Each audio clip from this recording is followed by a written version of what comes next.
The city teaches us to count time with cold numbers on stock market screens. Yet it makes us forget the very rhythm of our own souls. Julian once believed that success was measured by the precision of his wristwatches. But every tick felt like a hollow echo in his empty penthouse. He possessed every luxury the modern world could offer. Yet he felt like a ghost haunting a kingdom of glass and steel, searching for something lost. The fast-paced life of a master horologist had left him with a perfect schedule but an aging heart that had forgotten how to truly beat again. In this concrete jungle, time is a currency to be spent, never a gift to be enjoyed. And Julian was finally running out of his precious reserves. He looked at his creations, these masterpieces of engineering, and realized they were nothing more than beautiful cages for moments he could no longer feel. It was time to pack away the illusions of the city and reach for the only thing that still held any weight, a promise made long ago. His father's last wish was not for gold or fame, but for the restoration of a heartbeat that belonged to a valley hidden deep within the Alps. One ticket, one destination, and 1,000 memories he had tried to bury under the noise of London, now calling him back to the misty silence. He was not just leaving a city, he was escaping a ghost of himself, hoping that the mountain air might breathe life back into his weary soul. As the door clicked shut, the silence of the penthouse became absolute, marking the end of a chapter written in gold and the start of truth. The journey back to the Alps was a slow descent into a world where time was governed by the seasons rather than the frantic pulse of machines. These peaks had stood for eons, watching empires rise and fall, indifferent to the trivial worries of a man who thought he could master the seconds. The air was thin and sharp, tasting of pine and ancient ice, a stark contrast to the filtered, recycled atmosphere of his former life in London. With every breath, the tightness in his chest began to loosen, as if the mountains were demanding he let go of the burdens he carried so far. February's slush had no mercy for expensive city shoes, a humble reminder that nature does not care for the status we work so hard to maintain. Returning is never just a journey across distance. It is a confession to the self that the path we chose might have led us astray from home. The workshop stood like a sleeping giant, guarding the secrets of his father's craft and the echoes of a childhood Julian had almost completely forgotten. The lock was stubborn, holding back a decade of dust and silence. But with a sharp click, the gates to his past finally swung open wide. Inside, the air was thick with the scent of oil, old wood, and the stillness of a time that had stopped moving the day his father died. These feeders were his mother's joy, a symbol of patience and the gentle care she gave to the world, now waiting for a reason to be filled. Nature had begun to reclaim the precision of man, weaving its own slow webs over the gears that once dictated the life of the entire valley. He could almost hear the phantom sound of his father's hammer, a steady beat that had once been the heartbeat of Julian's own young world. They looked so happy in the frozen moment, unaware that the boy in the center would grow up to trade this warmth for the cold lights. The tower loomed in the mist, a broken monument to a community's shared history, waiting for the one man who could make its bells sing again. In the Valley of Mist, secrets are kept by the mountains and only revealed to those who are willing to wait for the sun to rise. Elara had stayed behind while others fled for the cities, becoming the silent guardian of the tower's legacy and the keeper of the valley's memories. Her eyes held the depth of the mountain lakes, reflecting a decade of solitude and a quiet strength that needed no words to be felt. He walked toward the tower not as a master, but as a pilgrim, each step toward the summit carrying the weight of his many broken promises.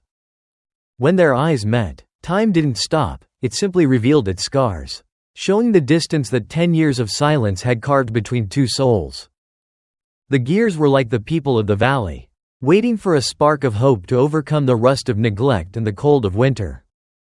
She didn't ask why he had returned, for the mountains have a way of bringing everyone back eventually, whether they are ready to face it or not.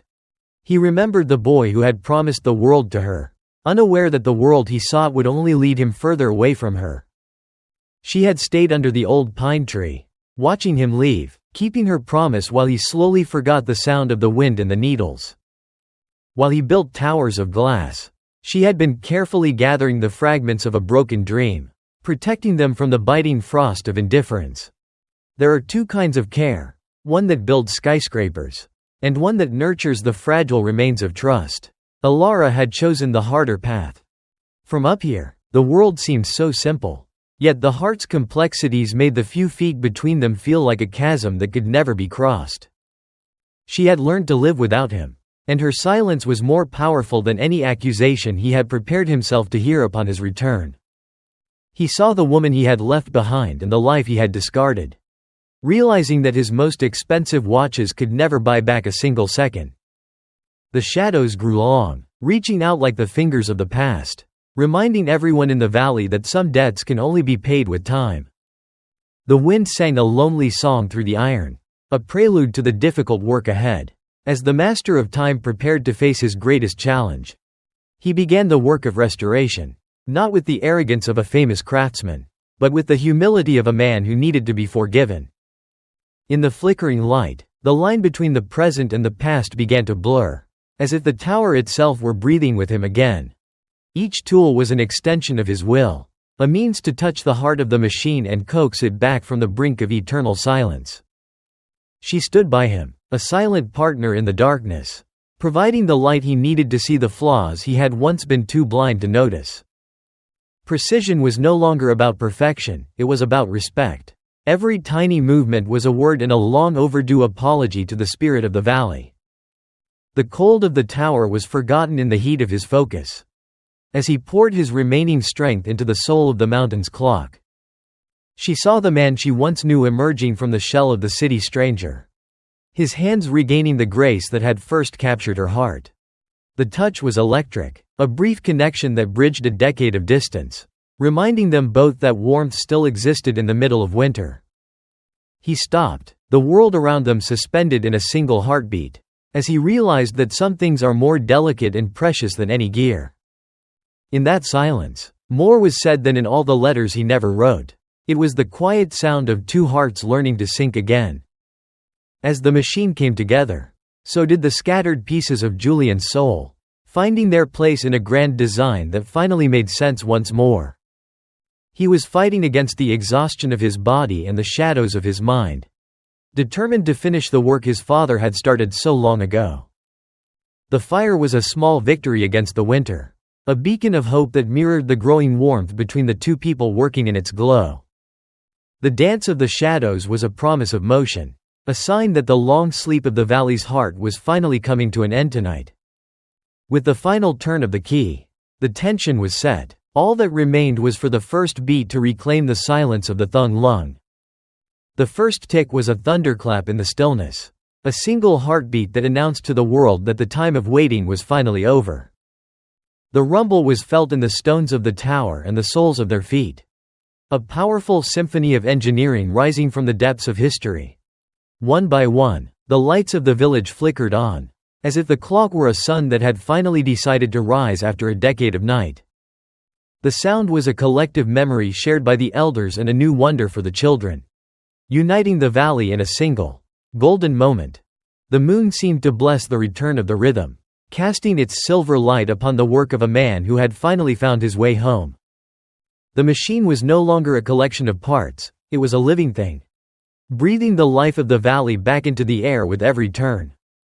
They stood as equals before the time they had mended, no longer divided by the past, but joined by the steady pulse of the present moment. The tower was a lighthouse in a sea of mountains, guiding the weary and the lost back to a place where they could truly belong again. As the fog cleared, so did the clouds of uncertainty that had hung over Julian's heart, leaving only the clarity of a path finally seen clearly. The birds returned to the feeders his mother had loved, a sign that the cycle of life had recognized the return of a gentle, caring spirit. Life is made of these small, simple moments, far more precious than the grand gestures of the city, and Julian was finally awake to them. Her smile was the most beautiful thing he had ever seen, a sunrise of its own that warmed the parts of him that had been frozen. He didn't need to ask for forgiveness anymore, his actions had spoken for him. And her hand in his was the only answer he needed. The bell's voice was the grand finale of their labor, a sound that reached every corner of the thung lung, announcing a new era of peace. In that moment, The valley was no longer a place of Suang Mu and secrets, but a sanctuary of light and shared human connection under the stars. Time and nature were in balance once more, a reflection of the harmony that had finally been restored within the soul of the watchmaker. They gathered to celebrate not just a machine, but the return of their identity, a reminder that some things are worth waiting a decade for. A sense of peace returned to the elders, who could now trust that their stories would continue to be told by the steady beat of the tower. The burden was gone, replaced by a lightness of being that Julian had thought was lost forever in the shadows of the London skyscrapers. Morning arrived with the promise of a new day, the light revealing a world that had been cleansed and made new by the night's work. He chose to stay, to build a future where his father's name would once again be associated with the heart of the mountain valley. A new routine began, one measured not by deadlines and profit, but by the warmth of a shared cup and the beauty of the morning. The path ahead was blooming with possibility, a journey they would take together, one slow and deliberate step at a time through the seasons. Hand in hand, they were writing a new story, one where the errors of the past were merely the foundation for a stronger, deeper love. The mountains stood as silent witnesses to their vow, a grand stage for a life that was finally being lived with purpose and heart. The tower remained their North Star, a constant reminder that even the most broken things can be made whole again with enough time and love. He was passing on his knowledge, ensuring that the heartbeat of the valley would never fall silent again as long as they were together. The joy was real and unfiltered, a gift from the mountains that no city could ever offer, regardless of how much gold one possessed. The horizon was open and bright, reflecting the state of their souls as they embraced the simple truth of their new life in the valley. The city was a memory now, a distant dream that no longer had any power over the man who had found his true home in the mist. They were no longer two separate paths, but a single journey, bound by a promise that would outlast the very gears of the clock they fixed. The ticking was the rhythm of their lives, a steady heartbeat that promised a future of meaning, connection, and the quiet joy of being present.